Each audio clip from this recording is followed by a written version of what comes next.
Assalamualaikum and welcome to another spookiest and scariest episode of Scary Nights with कायनात। तो कैसे हैं आप सब मेरे प्यारे प्यारे सब्सक्राइबर्स। अगर आप मेरे वीडियो में पहली दफ़ा आए हैं तो चैनल को सब्सक्राइब करके बेल बटन प्रेस करना बिल्कुल मत भूलिएगा, ताकि इन फ्यूचर जैसे ही मैं न्यू वीडियो अपलोड करूं सबसे पहले आपके पास नोटिफिकेशन पहुंचे। और अगर आपको मेरी स्टोरीज़ पसंद आती हैं तो मुझे कमेंट सेक्शन में लाजमी बताया करें। तो चलिए फिर बगैर टाइम ज़ाया किए आज की मज़ेदार सी हॉरर स्टोरी स्टार्ट करते हैं। अस्सलामुअलैकुम कायनात। ये स्टोरी कुछ साल पहले की है, जब मैं यूनिवर्सिटी में पढ़ता था। मैं और मेरे दोस्त यूनिवर्सिटी में काफ़ी लेट तक रुके रहते थे। तफरियाँ वगैरह इतनी ज़्यादा होती थी कि घर जाने का दिल ही नहीं चाहता था। अब हुआ कुछ यूँ कि उस दिन हम आरसी पर बैठे थे, 9:30 बज रहे होंगे तकरीबन। हमारा सबका मूड बना कि ज़रा यूनिक एक्सप्लोर करते हैं रात में, तो हम निकल लिए इधर उधर घूमने। क्रिमिनोलॉजी से लेकर आर्ट्स लॉबी, फार्मेसी से लेकर केमिस्ट्री। हम केमिस्ट्री कैंटीन के बाहर वाली रोड पे ऐसे ही रुक गए थे। बातें वगैरह, हंसी मजाक वगैरह इधर उधर की बातों में लगे हुए थे कि ये देखो वो देखो। बातें करते करते हमें एकदम से फील हुआ जैसे ब्लैक रंग में कोई चीज़ हमारे पीछे खड़ी है। हम जैसे ही पलटे तो हमें रियलाइज़ हुआ कि शलवार कमीज़ में एक एजेड से अंकल चलते हुए आ रहे थे। उनका चेहरा व्रिंकल से भरा हुआ था और वो अंकल इस तरीके से सांस ले रहे थे जैसे वो कर्रा रहे हों। हमें लगा कि शायद उनको कुछ हेल्प की ज़रूरत है, तो हमने उनसे पूछा। हमने कहा, अंकल खैरियत है ना, आप दर्द में लग रहे हैं। उन्होंने हमारी तरफ देखा तो उनकी आंखें अजीब सी थी, गोल गोल और शीशे की तरह ट्रांसपेरेंट सी। हमने सोचा मे बी एज की वजह से उनकी आंखों में प्रॉब्लम हो गई होगी। तो उन्होंने दर्द भरी आवाज़ में कहा, बेटा घर जा रहा हूँ लेकिन बहुत मुश्किल हो रही है चलने में। हमने कहा कि हम छोड़ देते हैं बाइक पे।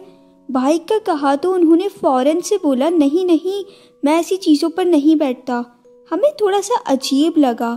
मैंने दोस्त की तरफ देखा और फिर बोला कि अंकल कोई बात नहीं, हम आपके साथ ही चल लेते हैं आपके घर तक पैदल। आप बस हमारा हाथ पकड़ लें ताकि आपको चलने में कोई मुश्किल ना हो। उन्होंने इस पर मुझे देखकर मुस्कुराया। बहुत अजीब सी मुस्कुराहट थी उनकी। मुझे अजीब सा महसूस हुआ, लेकिन फिर मैंने इग्नोर किया और उन्होंने मेरा हाथ पकड़ लिया। अब हम पहले अल्फ़ा बीटा गामा वाली चौरंगी से शेख जायद की तरफ जाने वाली रोड पर चल पड़े। चलते चलते मैंने अंकल को देखा तो अंकल सीधा आगे देखते हुए चल रहे थे।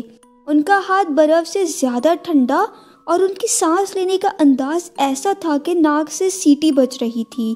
मेरा दोस्त बाइक पकड़ के हमारे साथ ही चल रहा था। तकरीबन 5 मिनट हो चुके थे हमें ऐसे ही चलते चलते। हम बहुत स्लो अंकल के साथ वॉक करते हुए जा रहे थे, क्योंकि मुझे अंकल की हालत देख के ऐसा बिल्कुल भी नहीं लग रहा था कि वो तेज़ चलने की कंडीशन में होंगे। थोड़ा सा आगे जाकर फिर अचानक से अंकल ने मेरा हाथ छोड़ा और आगे बढ़ के जंगल की तरफ भागना शुरू कर दिया। मैंने आवाज़ लगाई लेकिन अंकल दरख्तों के पीछे चले गए। काफ़ी देर तक हम दोनों दोस्त हक्का बक्का खड़े एक दूसरे की शक्लें देखते रहे। हम दोनों काफ़ी ज़्यादा पैनिक कर गए थे। इतना ज़्यादा शॉक लगा था हमें कि अभी तो वो अंकल दर्द की शिद्दत से इतना कर्रा रहे थे कि उनसे चला भी नहीं जा रहा था बगैर सहारे के, और अभी कैसे एकदम से भागकर जंगल में कहीं गुम हो गए थे। हम दोनों ने जल्दी से अपनी हालत को संभालते हुए अपने डर पे कंट्रोल किया। जल्दी से मेरे दोस्त ने मोटरसाइकिल स्टार्ट की और मैं फ़ौरन बिना एक लम्हा ज़ाया किए जल्दी से उसके साथ बाइक पर बैठ गया और मेरे दोस्त ने तेज़ी से बाइक गेट की तरफ भगा दी। डर और सख्ती की हालत में मैंने पीछे मुड़कर सिर्फ देखा ही था कि खौफ से मेरी हालत बुरी होने लगी। वही बुड्ढा बहुत बुरी हालत में तेज़ी से भागता हुआ हमारी तरफ आ रहा था। उसके मुंह से अजीब सी आवाज़ें आ रही थी, जैसे किसी लैंग्वेज में कुछ बोल रहा हो, और उसकी हाइट लंबी हुई जा रही थी। मैं ज़ोर ज़ोर से चीखने चिल्लाने लगा और अपने दोस्त को बोलने लगा, जल्दी भगाओ और तेज़ भगाओ, वो बंदा हमारे पीछे आ रहा है। मेरे दोस्त ने मेरी चीखें सुन के बाइक की स्पीड और ज़्यादा तेज़ कर दी। काफ़ी देर तक वो बंदा हमारा इसी तरह पीछा करता रहा। फिर मस्जिद आई और मस्जिद के पास आते ही वो बंदा गायब हो गया। मस्जिद से शेख जायद गेट तक हमने और स्पीड में बाइक चलाना शुरू कर दी थी, क्योंकि अब की बार फिर से आवाज़ आई और वही बंदा मेरी राइट से जंगल से नमूदार हुआ और हम तेज़ी से भगाते रहे बाइक। हर थोड़ी देर में यही होता रहा कि कभी वो चीज़ राइट पे नज़र आती, कभी लेफ्ट पे, जैसे वो चीज़ लाइट की स्पीड में हमसे ज़्यादा आगे पहुंच रही हो। जब हम सिक्योरिटी गार्ड के पास पहुंचे, हमें ठंडे पसीने आ रहे थे और हम हवास भागता थे। हमें इतना ज़्यादा डरा हुआ देखकर सिक्योरिटी गार्ड ने हमसे सारा माजरा पूछा, तो हमने सिक्योरिटी गार्ड को ये सारा वाकया बताया।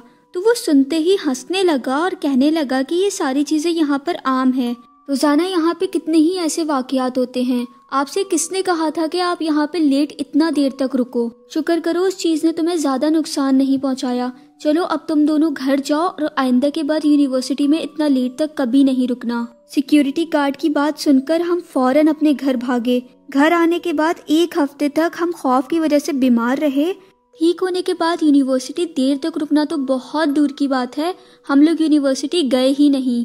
अब मेरी यूनिवर्सिटी ख़त्म हो चुकी है, लेकिन उस दिन का दिन है, आज का दिन है। मैं अगर अपने पुराने दोस्तों से कभी यूनिवर्सिटी मिलने जाता भी हूँ, उनके बहुत ज़्यादा इस्रार करने पर भी कभी भी मैं यूनिवर्सिटी में देर तक नहीं रुका। तो गाइज़, ये थी आज की मेरी स्टोरी, जो कि मेरे एक सब्सक्राइबर ने मेरे साथ शेयर करी थी। अगर आपको आज की स्टोरी मेरी पसंद आई है तो कमेंट सेक्शन में अपनी राय का इजहार ज़रूर कीजिएगा। और अगर आपके पास भी ऐसा या इससे रिलेटेड या कोई भी पैरानॉर्मल एक्टिविटी या हॉरर एनकाउंटर आपके साथ पेश आया है, तो मुझे डिस्क्रिप्शन में दिए गए या फिर मैंने अपनी वीडियो में भी ईमेल एड्रेस अपना मेंशन किया है, आप मुझे उस पर कांटेक्ट करके अपनी स्टोरीज़ मेरे साथ शेयर कर सकते हैं, ताकि स्टोरीज़ का सिलसिला ऐसे ही रेगुलरली आप लोगों के साथ जारी रहे। तो फिर मुलाकात होती है एक नई वीडियो में। तब तक अपना और अपने घर वालों का बहुत सारा ख्याल रखिएगा और मुझे भी अपनी ढेर सारी दुआओं में याद रखिएगा। फ़ी अमानिल्लाह। अल्लाह हाफिज़।